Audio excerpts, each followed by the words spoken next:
Hello everyone and welcome back to our channel. In today's tutorial, I'm going to show you how to break page numbers in Microsoft Word. Need to restart page numbers in Word. I'll show you how to break page numbers for different sections in your document. Let's follow these few simple steps.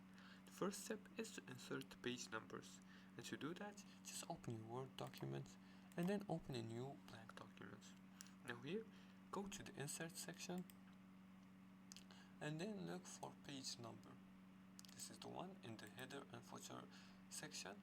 Click on it and then choose bottom of the page or top of the page depending on what you want.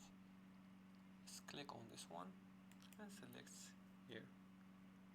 Now as you can see, the number 1 was added because this is the first page of the document.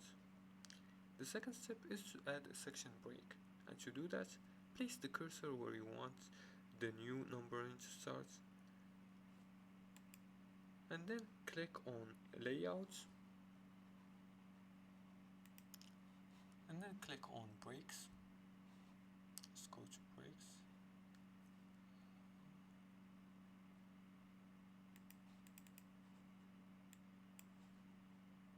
Break option isn't available.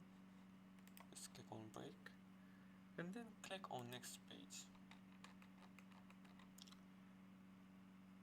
Third step is to restart numbering in the new section, and to do that, just double click the footer or header in the new section and click page number and then click on format number and then choose start at 1 and click OK.